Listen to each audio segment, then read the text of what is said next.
Jamie, it's been 22 years since Freaky Friday was a hit at the box office. Did you ever think you would see this day?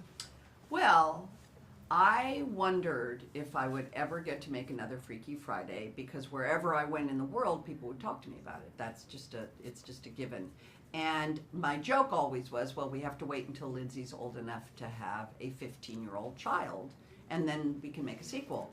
And then we figured out that she was old enough to have a 15-year-old child, and so here we are. So I wondered if we were going to be able to, but you never know, and whether Disney, whatever. So yes, I always wondered if we might be able to, and yet I was hopeful, but it required math, and I wasn't very good at math, so I was just hoping. And Sophia, you were a fan of the original. What did you think when you heard they were making a sequel? Well, when I heard that they were making a sequel, I wanted to be in on it so bad.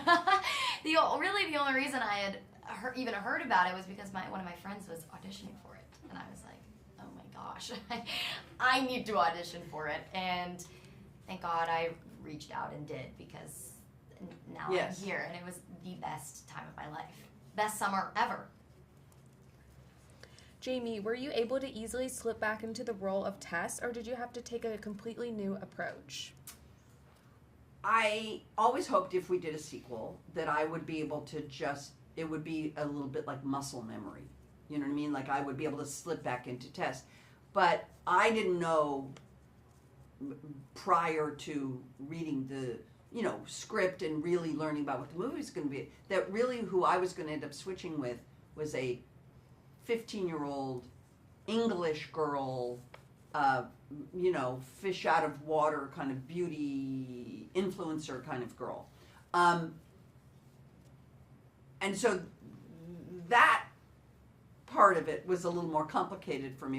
It was a little more of a subtle shift. The original teenager that I played was pretty tropey and easy to slip into, because she was sort of this stroppy,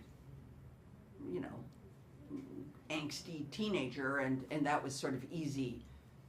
Maybe also because I had a 15-year-old at home at the time, and so maybe, I don't know. But this was a more subtle thing. But obviously I know who Tess is, and Tess is, a therapist, and, that part of it was easy. The pretending to be Lily was more subtle and certainly challenging. Sophia, what can you tell us about your character, Lily, and how hard it was to perfect your British accent? Ooh. Yeah, I mean, preparing for Lily was, I don't want to say difficult, but it definitely required work. Not only because of the accent, Manny and I both worked with the same dialect coach whom he had worked with before, and she was lovely. But also, I think it was important for me to really humanize Lily, because when you read her on paper, she could easily just be this mean girl from London and kind of annoying and one note.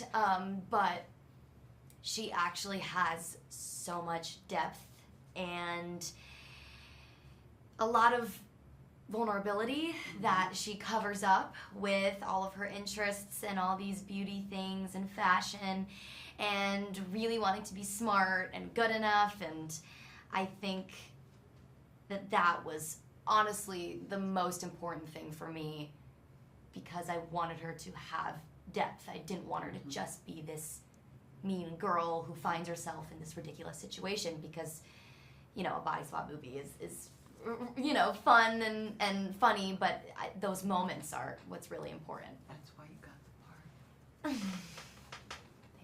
part. That's why you got the part. Thank you. Because there were some women who came in who kind of did play it like that, and you didn't. Just telling you. That's why you got the part.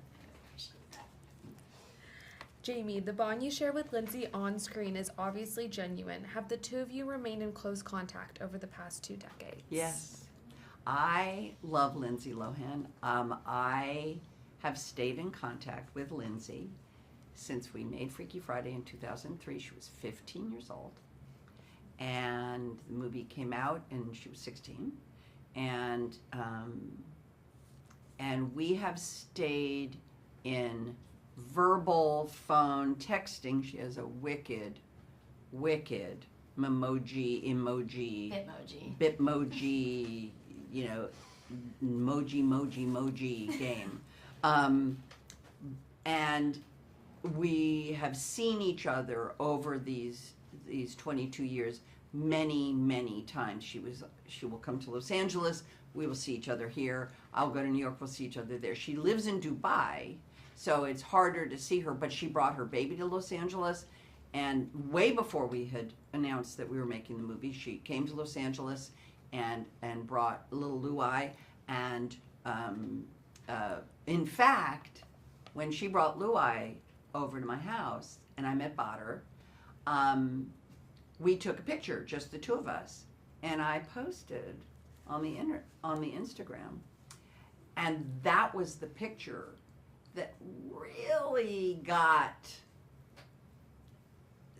the energy started. That was really what got the energy started. Like, people loved seeing us. So we've known each other and seen each other for a long time.